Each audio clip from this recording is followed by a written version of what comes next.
Queria agradecer a presença aqui de Rodrigo Tortoriello, gravando seu depoimento do canal Pioneiros do Transporte. E eu queria começar pedindo para o Rodrigo se apresentar, contar um pouquinho da trajetória dele, o que ele faz hoje em relação à mobilidade e ao transporte público, como chegou até esse momento. Olá, Suzy, obrigado pela oportunidade. É um prazer estar aqui com você no Pioneiros do Transportes. Nos conhecemos há muitos anos e agora temos a oportunidade de estar aqui dividindo esse espaço dedicado ao transporte público no Brasil, né? Eu começo no transporte público no ano de 2002, quando entro para a equipe de consultores de uma consultoria no Rio de Janeiro, chamada Sinergia Estudos e Projetos. Fico nessa consultoria durante 10 anos e durante o final de 2012 eu sou convidado a assumir a Secretaria de Transporte e Trânsito em Juiz de Fora, Minas Gerais, que é minha terra natal, e onde eu estudei, fui criado.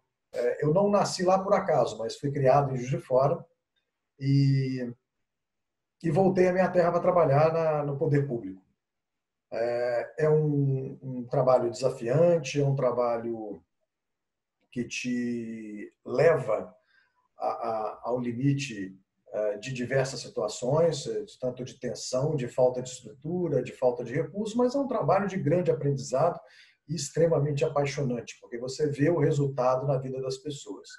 E em maio do ano passado, eu tive a felicidade de ser convidado para vir assumir a Secretaria Extraordinária de Mobilidade Urbana em Porto Alegre. Não existia uma Secretaria de Mobilidade Urbana específica, ela era vinculada à Secretaria de Obras.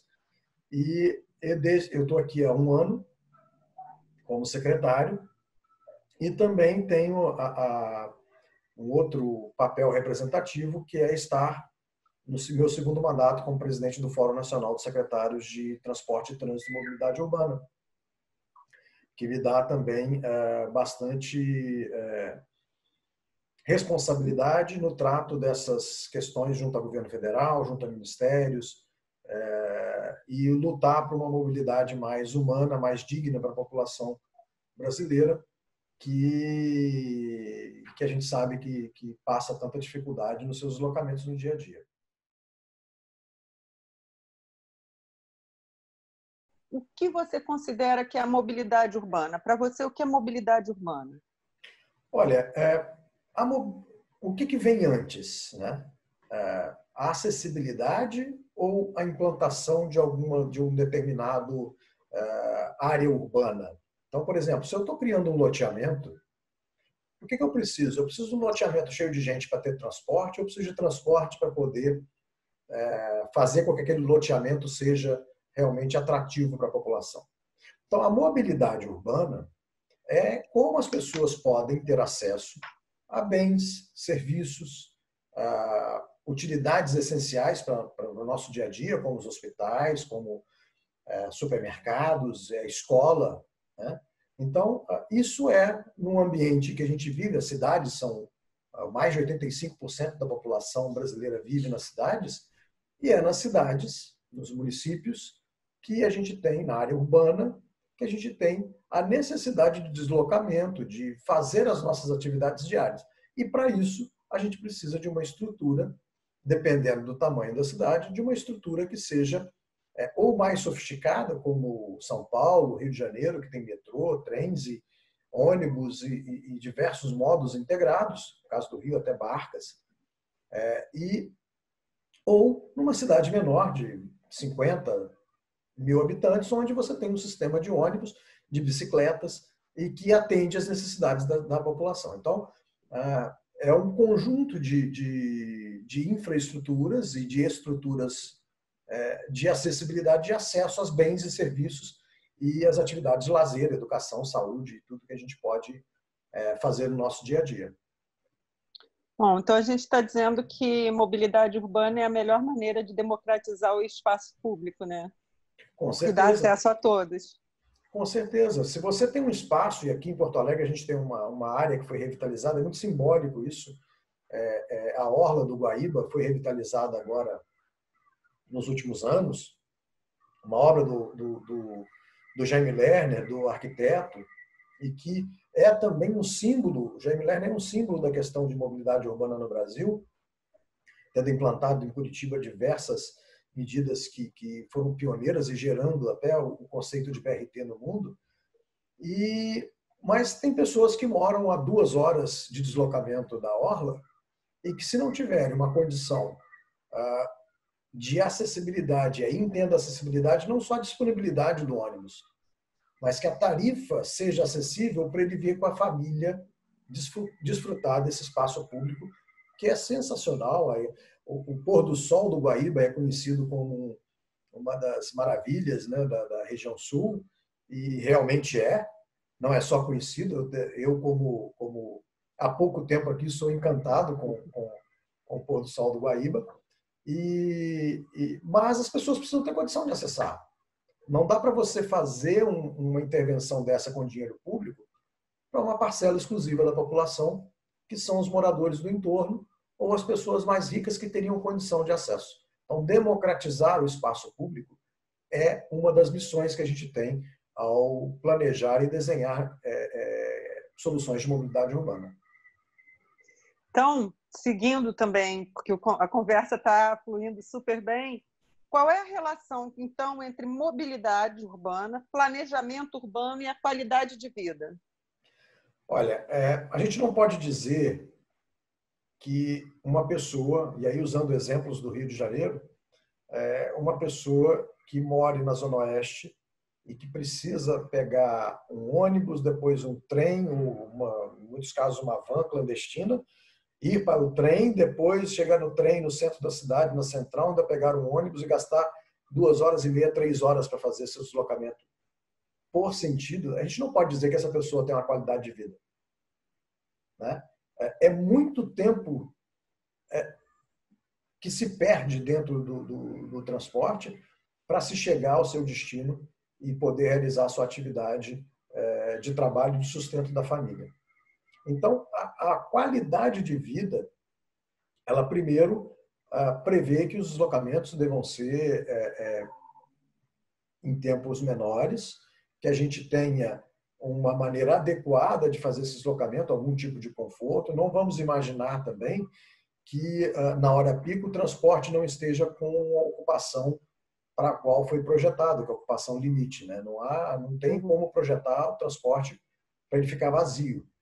É insustentável isso também. Mas a gente precisa de algum grau de conforto para que essa pessoa tenha um deslocamento num prazo menor de tempo, que ela tenha integração entre os modos, apesar dessa integração ocorrer, nesse exemplo que eu usei no Rio de Janeiro, ela é uma integração desconfortável e talvez não tenha uma integração tarifária completa.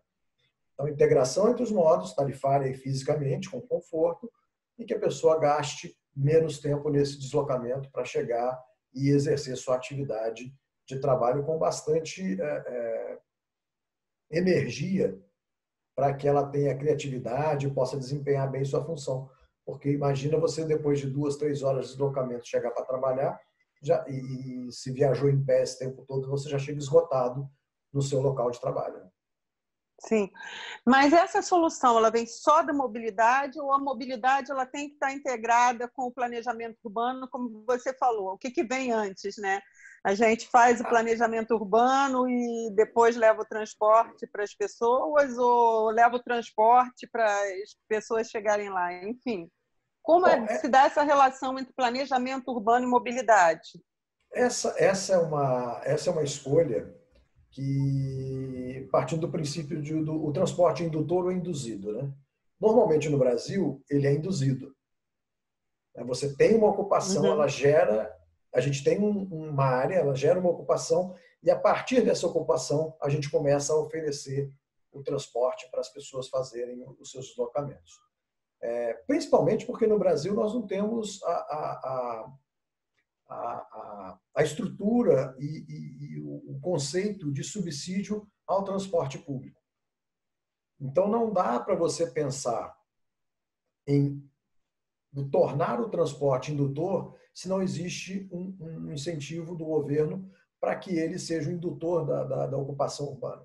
Então, nós trabalhamos sempre com o transporte como sendo um movimento induzido, ele é levado depois que existe a ocupação. Então, o que nós temos que avaliar é como essa ocupação urbana ela pode ser mais racional e ela pode ser menos prejudicial, principalmente para as camadas mais baixas da sociedade, que têm uma renda menor, e que, quando a gente for criar um programa Minha Casa Minha Vida, que não seja pelo preço do terreno mais barato, e isso vai fazer com que a pessoa fique a horas de distância dos centros de geração de empregos e serviços, que a gente consiga utilizar o espaço urbano de forma mais harmônica e que esses projetos de habitação levem em consideração a questão do acesso também a serviço, a educação, a lazer. A gente vê vários casos em que um projeto de habitação é feito, implantado, e aí chega essa conclusão: olha, agora não tem escola para as crianças que vão vir para cá. Em contrapartida, onde eles estavam anteriormente, a escola fica com sobra de vagas e não há uma distribuição igualitária aí dos serviços públicos. O mesmo pode acontecer para o hospital e acontece também com o transporte público. Então, na hora de fazer essa distribuição, na hora de elaborar essa ocupação urbana, os nossos planos diretores devem se atentar também a essa questão da prestação de serviços públicos, da distribuição adequada dessas pessoas pela cidade, que não a coloquem tão distante dos centros de serviço que são necessários no nosso dia a dia. Interessante você também comentar isso, porque da gente não poder privilegiar um pequeno público, né? Porque, na realidade, os grandes projetos de transporte eles são bancados com dinheiro público, com os recursos públicos, seja do Estado, do município, muitas vezes até do governo federal. E, quando eles saem, existe uma grande valorização, quando eles são implantados, existe uma grande valorização do entorno, que normalmente só é captada pelo pessoal que está, pelas empreiteiras, pelas imobiliárias, ou seja, existe uma mais-valia urbana que é proporcionada com recursos públicos, mas que acaba só trazendo benefícios e lucros para o privado. Quais são as maneiras? Existe alguma maneira de capturar essa mais-valia urbana? Da mais-valia urbana, para que isso seja mais justo e possa voltar a ser reinvestido em projetos públicos? Suzy, existe sim maneiras de se captar esse recurso, e o Japão é um bom exemplo de como fazer isso. Boa parte dos empreendimentos de trem, de metrô no Japão utilizaram essa metodologia, que é parte da valorização imobiliária ser utilizada como benefício para a população e não só para o dono do imóvel, né? Imagina, voltando a usar um exemplo do Rio de Janeiro, imagina o quanto valorizou a região ali de Copacabana quando houve a primeira expansão do metrô até a estação Cantagalo, e depois a integração disso com a Barra da Tijuca através da linha 4, quanto que isso valorizou aquela região, né? E como a sociedade como um todo, que pagou pelo investimento daquela construção daqueles túneis, da aquisição dos veículos, ou então paga através da tarifa, como é que a sociedade como um todo pode se beneficiar disso, né? Então, é através dessa captura de parte dessa valorização dos imóveis, ela pode ser revertida quando o imóvel for vendido. Não precisa antecipar esse recurso, mas quando o imóvel for vendido, ele entra novamente para poder subsidiar um fundo para novos investimentos. Assim, mais pessoas terão direito à expansão das redes de metrô ou do próprio BRT, enfim, dos sistemas de transporte. Você democratiza o acesso a esse recurso através dessa metodologia, através dessa ferramenta. São Paulo também, a linha amarela do metrô de São Paulo, que passa por áreas nobres. Houve até um questionamento na época que eles não queriam aquele tipo de gente acessando, né, ali áreas nobres de São Paulo,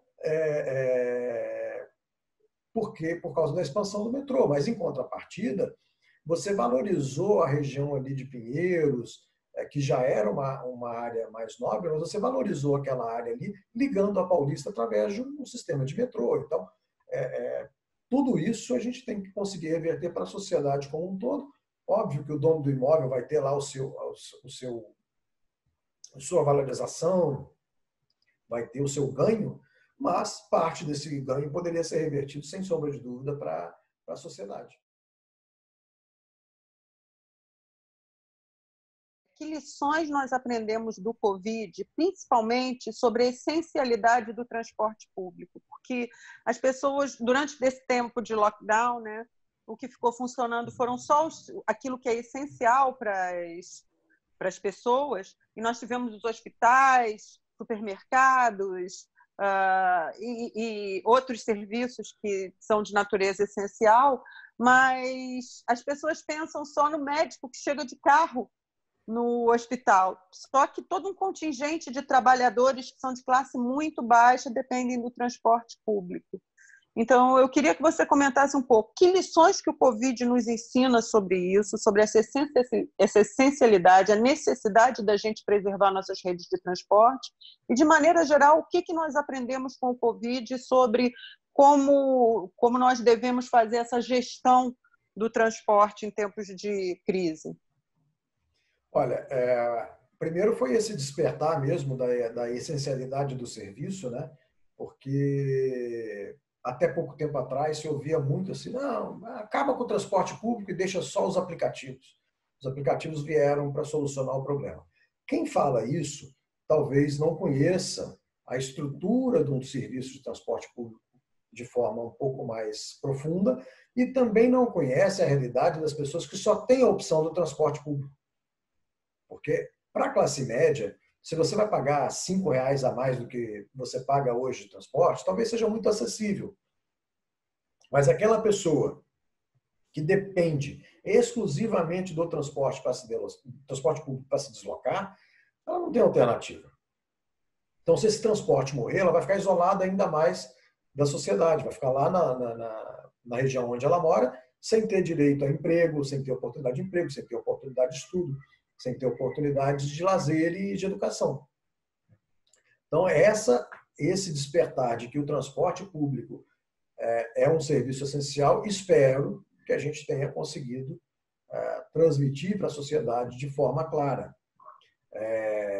O segundo momento, e aí uma realidade bem nossa, é que o nosso modelo de financiamento do transporte no Brasil, baseado exclusivamente na tarifa, ele é bastante limitado, porque nós chegamos agora num momento onde nós temos que reduzir a capacidade do transporte público para que evite o risco de contágio, e o nosso modelo tarifário para calcular o preço do transporte público não atende essa necessidade nova. Ou então, nós teremos que subir a tarifa a 20%, 30% para poder ter o mesmo padrão de custos que a gente tinha no passado. Então, essa estrutura de financiamento do transporte público é que se mostrou a mais frágil no Brasil, nesse momento dessa crise. A maioria das cidades está aí se debatendo, tentando achar uma alternativa de como colocar dinheiro no transporte público.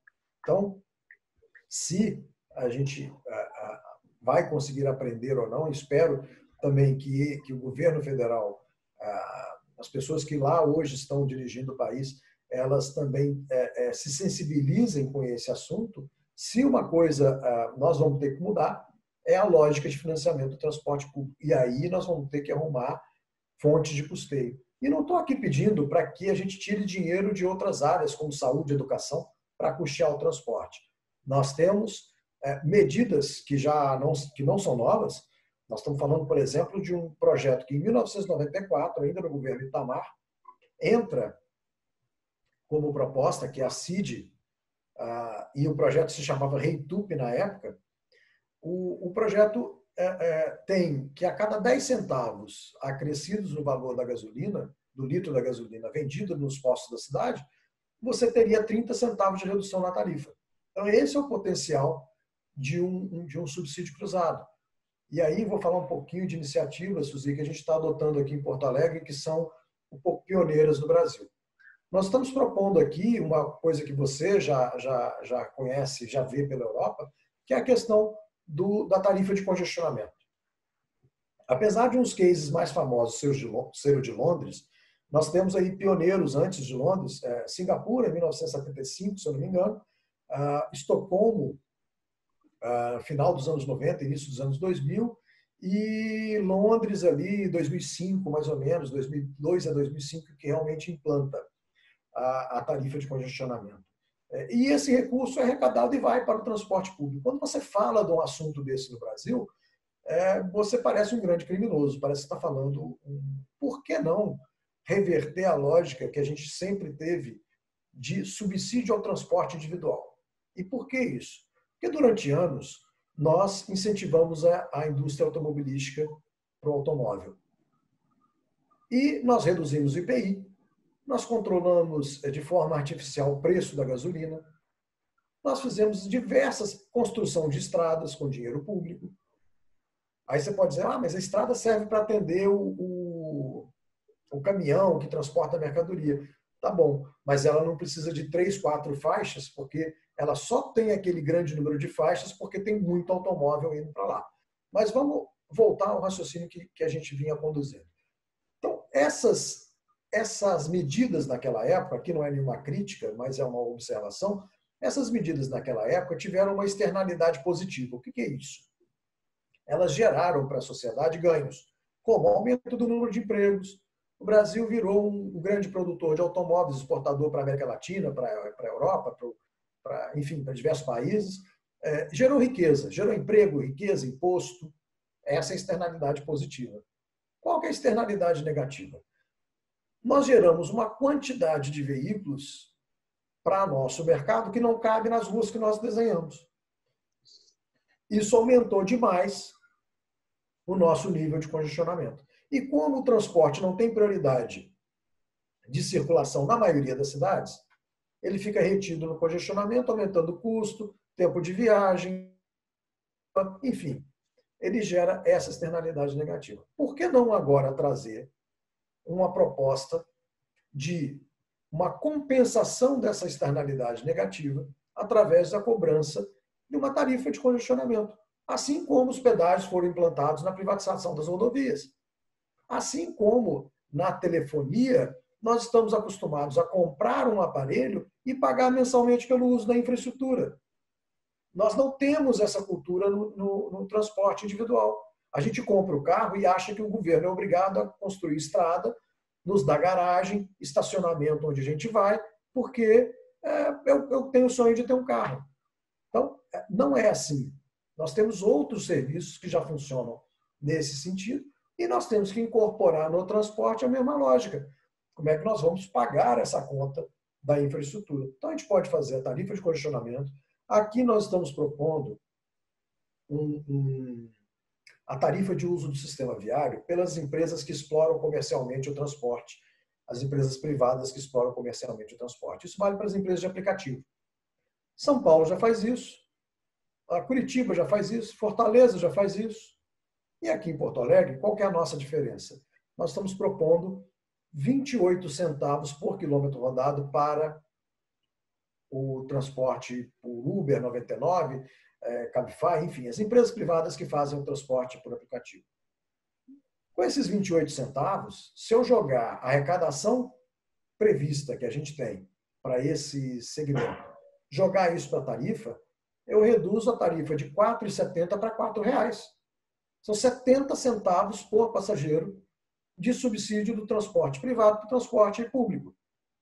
E parece que quando a gente faz esse tipo de proposta, nós estamos falando, cometendo um grande crime, que é dizer o seguinte: você tem que pagar pelo uso da infraestrutura que foi construída pela sociedade porto-alegrense para que uma empresa viesse aqui ganhar dinheiro.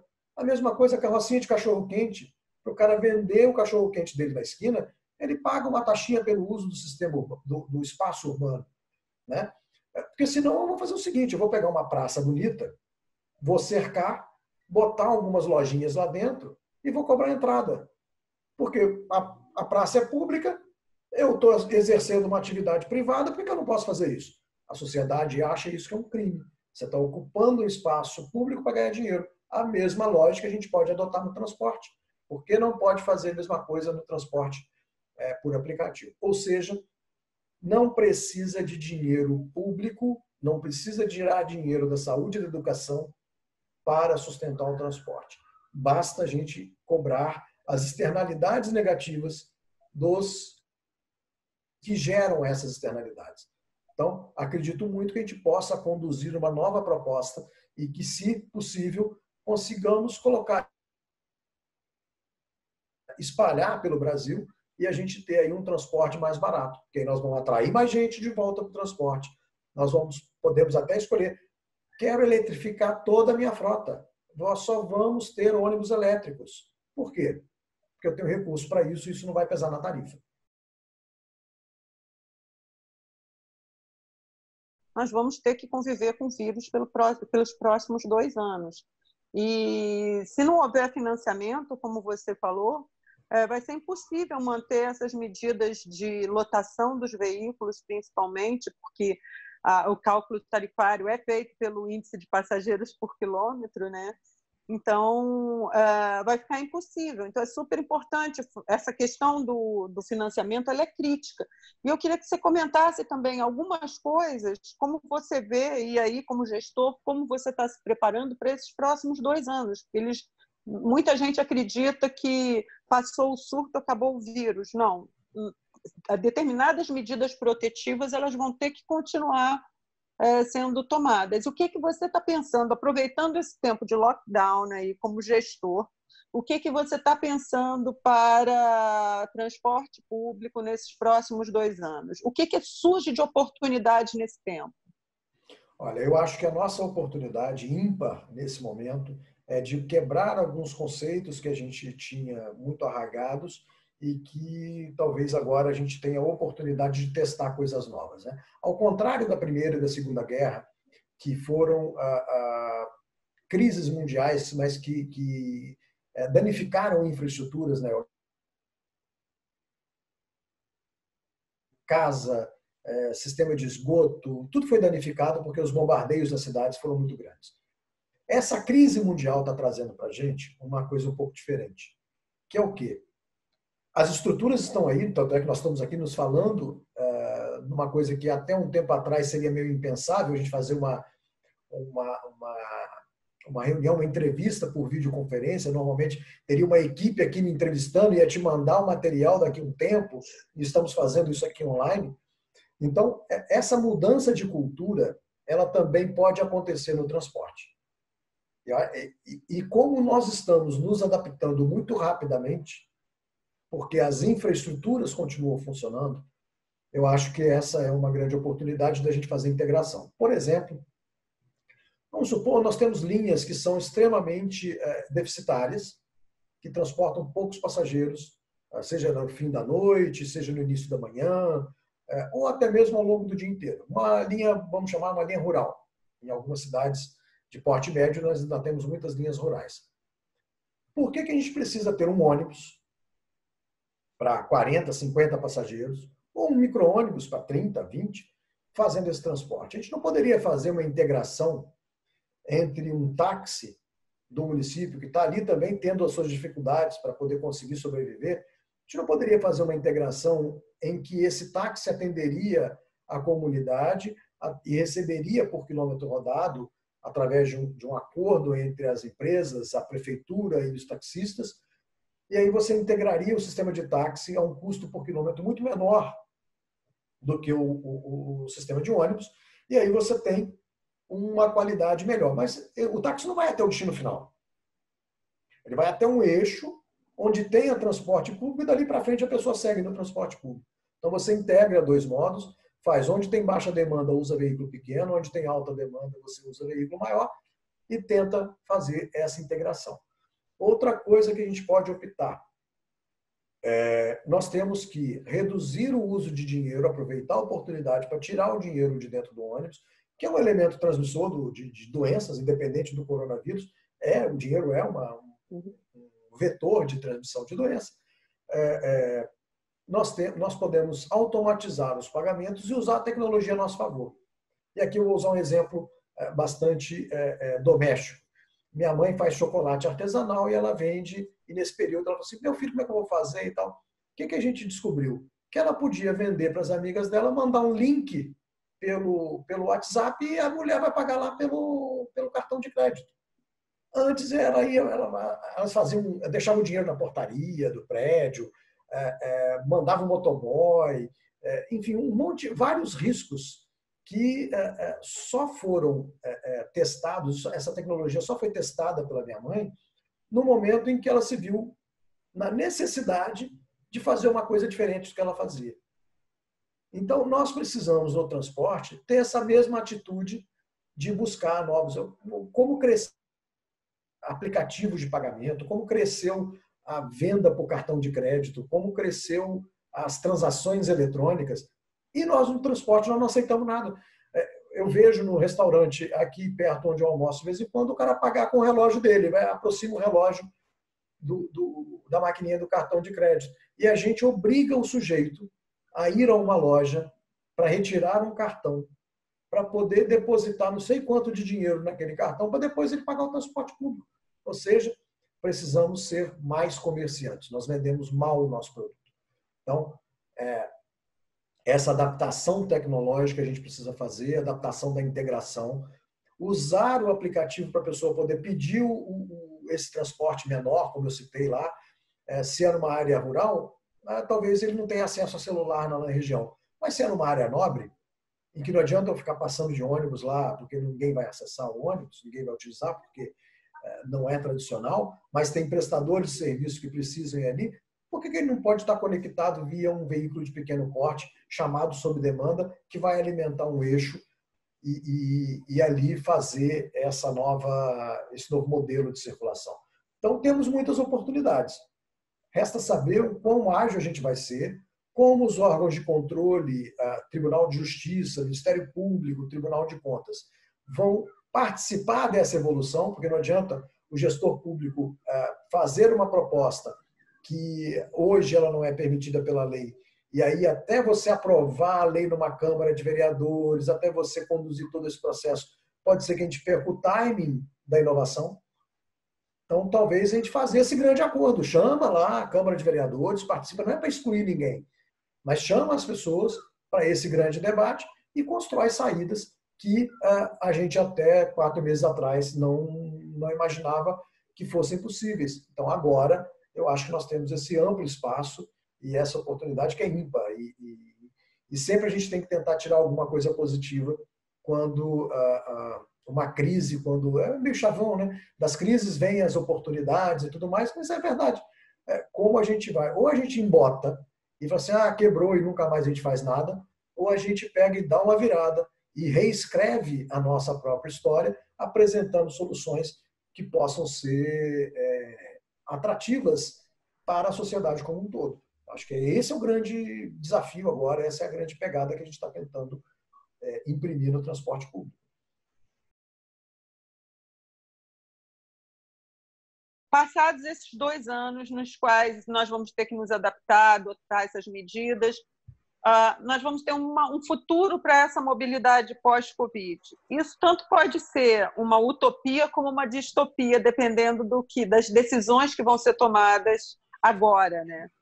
E eu queria que você falasse um pouco do que pode ser o melhor e o pior cenário. Como você vê uma mobilidade virtuosa pós-Covid e que decisões têm que ser tomadas para que isso aconteça? E como você vê o que pode ser o caos, o inferno da mobilidade pós-Covid e quais seriam os erros ou que decisões não tomadas criariam esse cenário? Bom, nós estamos enxergando nos países em que já estão um pouquinho na nossa frente do Brasil com relação à questão da pandemia, como, por exemplo, a China e alguns países europeus, o que a gente tem visto? O número de automóveis, as pessoas acham que estão mais seguras andando no seu carro próprio, comparativamente a uma viagem de ônibus ou uma viagem de metrô. Então, a gente está vendo um incremento do uso do automóvel como consequência da questão do Covid-19. Bom, isso vai durar para sempre? Essa questão da pandemia, como a gente já conversou no começo do papo, nós hoje estamos tomando medidas que são paliativas ou para reduzir os riscos, como, por exemplo, higienização dos veículos a cada final de viagem, a utilização de máscaras dentro dos veículos, limitando a ocupação em torno aí de 60% da capacidade do veículo, tentando fazer esse ajuste para que a gente não exponha nem os motoristas e cobradores e nem a população ao risco de contaminação. Mas não há como pensar numa situação em que a cidade vai funcionar só com automóvel e veículo privado. Então, o que nós estamos fazendo aqui? Primeiro, nós estamos ampliando a rede de ciclovias. A gente entende, independente da pandemia, já era um objetivo nosso implantar isso, e o governo Marquesan aqui implantou 10 quilômetros desde que ele começou em 2017. Eu tenho a felicidade, nesse um ano que eu estou aqui, de ter entregue 7 quilômetros de ciclovia. Então, eu mesmo sou usuário, vou de bicicleta para a prefeitura, não vou todo dia por causa de chuva e frio, alguma coisa assim, mas uso muito a bicicleta no meu deslocamento. Também fizemos um projeto ousado de como transformar algumas medidas de forma rápida para que a população enxergasse ganhos imediatos no transporte. O que foi? A ampliação das faixas exclusivas. Dar prioridade ao transporte público com faixa exclusiva, que é uma medida rápida e que você consegue implantar de forma expedita. Então, nós, nesse período agora de pandemia, nós fizemos 9 quilômetros de faixa exclusiva. Aí, só para comparar, o que é isso? O que são 9 quilômetros de faixa exclusiva? De 1977 até 2016, foram implantados 17 quilômetros de faixa exclusiva em Porto Alegre. Nós implantamos 9 agora, em 3 meses, nesse período. Então, é mais do que a metade do que levou 39 anos, aí, mas eu não errei a conta aqui, 39 anos para serem implantados aqui no município. Então, essas medidas nós temos que continuar tomando. Por que elas são importantes? Porque eu vou mostrar para a sociedade que a prioridade é o transporte público. Se eu der mais desempenho ao transporte público, eu consigo fazer mais viagem com a mesma frota, isso barateia a minha tarifa. Se eu tiver mais gente nessas viagens a mais que eu consigo fazer, eu barateio a minha tarifa de novo, eu reduzo o custo e talvez eu consiga equalizar a diferença da falta de capacidade que os nossos ônibus vão ter pelo motivo das questões sanitárias. Então, nesse momento, talvez eu não consiga reduzir a tarifa com essas medidas, mas eu consiga manter a tarifa atual, melhorar a oferta de serviço, dando prioridade ao transporte público. Porque se eu parar com essas medidas de prioridade, o que vai acontecer? O carro vai ocupar o espaço e, além da questão da capacidade, eu vou ter o ônibus preso no congestionamento, eu vou ter uma poluição maior, eu aumento os custos com saúde, enfim, eu começo a gerar em cadeia uma reação que é muito pior para o sistema de transporte público da cidade como um todo. Então, cada vez mais eu tenho que investir em medidas de priorização, de qualificação, de higienização dos ônibus e manter a população informada do que nós estamos fazendo. Então, informação, por exemplo, GPS nos ônibus e os aplicativos que nós temos aqui desde agosto, o aplicativo de informação em tempo real. Por que ele é importante? Porque o cara não vai ficar na parada esperando o ônibus à toa. Ele sabe, ele pode ir para lá 5 minutos antes do ônibus dele chegar, porque não tem a imprevisibilidade que tinha antes da implantação dessa tecnologia. Então, aí você auxilia, junta isso com a tecnologia para pagamento, tecnologia para fiscalização e informação ao cidadão, prioridade ao transporte público e investimento em ciclovia para tirar carro de rua, eu acho que são medidas que a gente tem que fomentar cada vez mais a partir de agora. E se tínhamos um plano que foi lançado ano passado, em agosto do ano passado, de 22 quilômetros de faixa exclusiva nesse período, nesse ano, nós já estamos aí bem avançados nesse plano. Acho que é a oportunidade talvez de aumentar. Ruas que a gente achava que talvez politicamente não tivesse espaço para implantar nesse momento, talvez a pandemia criou esse espaço. E não só o espaço, mas a necessidade de se fazer isso de forma mais imediata e com mais eficiência da nossa parte de gestão pública de implantar mais infraestrutura para o transporte coletivo. Eu acho que essa vai ser a nova modalidade no primeiro momento.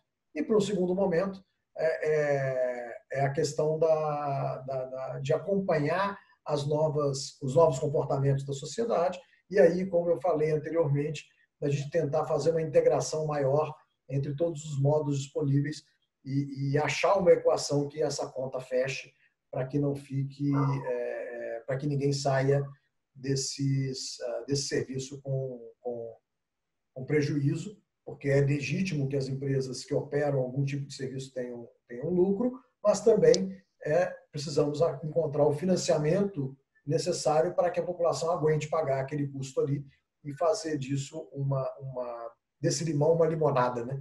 Está na hora da gente tentar melhorar um pouco esse perfil de qualidade do nosso transporte e tentar ser moderno. É isso que as pessoas têm feito ao redor do mundo, é isso que as pessoas estão pensando nesse momento. Eu acho que qualquer pessoa que chegue aqui numa entrevista com vocês e diga que eu vejo o transporte assim daqui a 2 anos, eu acho muito arriscado fazer esse tipo de previsão. Por exemplo, eu acredito que a gente retome até o fim do ano, no máximo, 80% da demanda que a gente transportava até o início da pandemia. Por questões diversas. Medo de embarcar no ônibus, questões econômicas, a redução da atividade econômica. Então, nós vamos ter que nos adaptar dia a dia. Vai ser um processo de aprendizado diário e aí, com isso, a gente poder tomar medidas com base principalmente na informação, estudar o que está acontecendo no Brasil e no mundo, a evidência correta para que a gente não tome medida equivocada que possa quebrar um sistema de transporte que já está bastante fragilizado.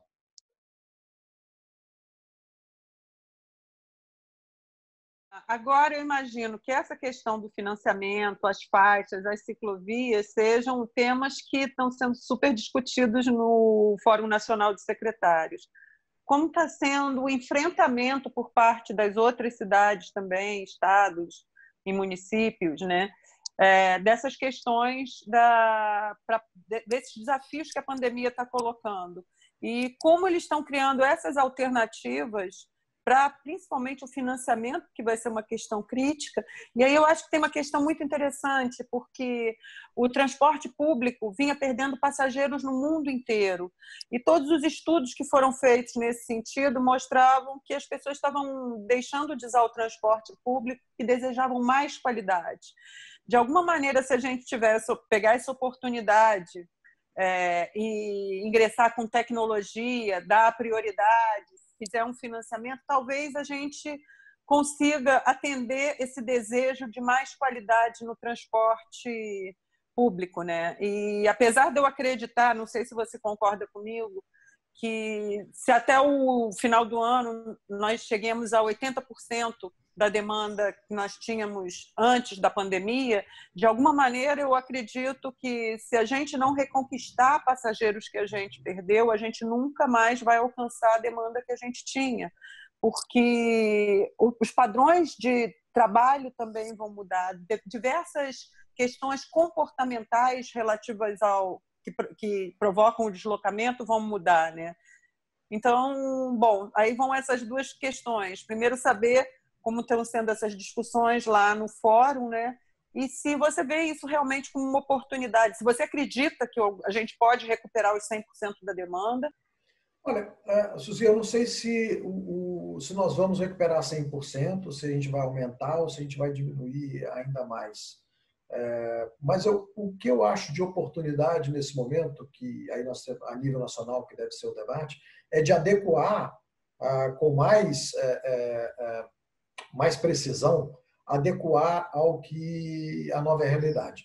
Então, se o teletrabalho vai fazer com que as pessoas se desloquem menos, talvez a gente vá precisar de menos infraestrutura ou menos veículos para fazer o mesmo tipo de transporte, e com isso pode baratear o custo da operação. Então, talvez reduzir não seja um grande problema. O que a gente não pode é achar que, ao reduzir, nós vamos tentar manter o mesmo número de veículos para poder tentar conquistar mais passageiro. Eu acho que isso seria um erro de estratégia. Acho que a nossa condução tem que ser muito no sentido de estar aí tentando equilibrar custo e receita, que já vai ser um grande desafio, sem ter uma noção da receita dos próximos meses. Mas tentando assim, a nossa relação como o grupo de secretários que participa bastante ativamente do fórum com o governo federal tem sido um pouco frustrante em alguns aspectos, principalmente se você considerar que o Ministério das Cidades foi extinto, e aí ela vira uma Secretaria de Mobilidade dentro do Ministério do Desenvolvimento Regional, e aí a Secretaria é extinta e vira um Departamento de Urbanismo dentro do Ministério do Desenvolvimento Regional.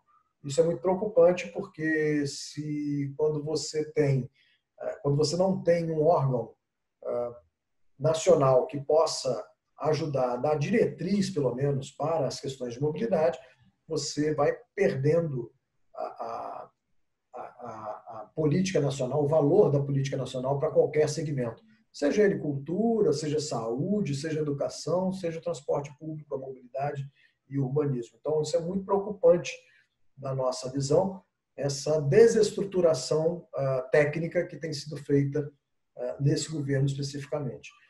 Então, com esse agravante, nós estamos aí tentando negociar algum tipo de aporte do governo federal para as operações de transporte coletivo em todo o Brasil, e a negativa tem sido bastante contundente, inclusive com argumentos, esse é um problema do prefeito, isso não é um problema do presidente. Só que nós que moramos no país, a gente mora cada um na sua cidade, e o sentido de nação é exatamente esse, é quando você tem uma organização contínua, você tem um pensamento, ainda que com divergências com relação a ideologias políticas, mas o sentimento de nação é um só, onde todos estão imbuídos da mesma luta, do mesmo objetivo, que é fazer o país um país mais economicamente melhor, um país com uma infraestrutura melhor, enfim. E quando você tem essa desarticulação entre o que a população vive nas cidades e o que o governo federal pensa de que é uma estrutura, do que é uma organização urbana e o transporte coletivo, que é um problema só de cada cidade, isso pode gerar reflexos para daqui a algum tempo. Só para te dar uma ideia, se hoje, para poder fazer aportes na saúde e na educação dos municípios, como a responsabilidade é tripartite, o governo federal sabe exatamente quantos leitos de hospitalares cada cidade tem, sabe exatamente quantos funcionários cada cidade tem, ou seja, tem um controle rígido na saúde, a mesma coisa para a educação, porque ele põe algum dinheiro ali. Nós estamos com dificuldade de juntar dados a nível nacional, porque não existe um órgão, não existe uma entidade que faça o acompanhamento desses dados para que a gente entregue no Ministério da Economia um dado que ele entenda como dado oficial. Porque, mas esse dado não é um dado oficial, o governo não tem controle disso. Mas não tem porque não quer. Porque se tivesse uma estrutura para fazer esse controle, teria o controle que ele tanto almeja. Então, tem sido uma relação muito árdua, muito difícil essa conversa com o governo federal, do ponto de vista de não haver uma política clara de como conduzir a mobilidade urbana no Brasil nos próximos anos.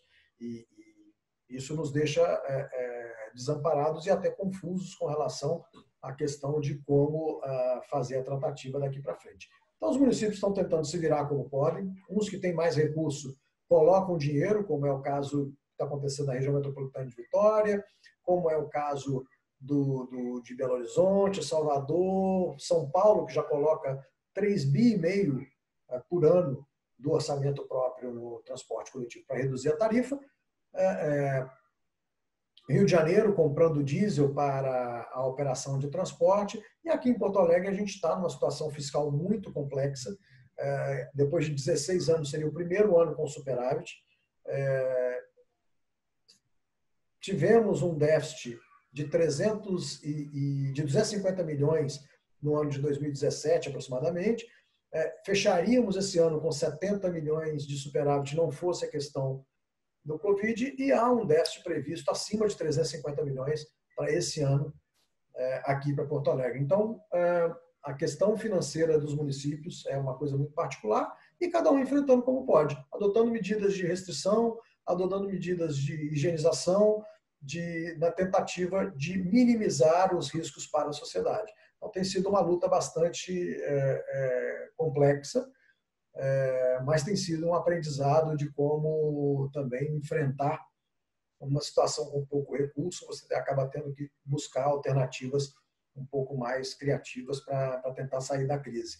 E é essa a proposta que a gente vai fazer aqui agora, nas próximas semanas, inclusive de alteração de contrato, tentar fazer aquele grande acordo que eu te falei no começo do nosso papo aqui também, com os órgãos de controle e tudo mais. Então, o fórum hoje passa por uma dificuldade muito grande de interlocução, mas continuamos trabalhando internamente, voltado para nós mesmos, com relação a compartilhar estratégias, compartilhar boas práticas, o que dá certo em Fortaleza que eu posso copiar aqui em Porto Alegre, o que Florianópolis faz que Campo Grande, no Mato Grosso do Sul, pode fazer, enfim, como é que de norte a sul, de leste a oeste, como é que a gente consegue fazer com que as cidades tenham uma mobilidade mais humana, como é que a gente consegue disseminar boas práticas, e se o governo federal não está preocupado com isso, os municípios estão, e temos trabalhado bastante para que esse assunto não saia da pauta da população nos próximos anos.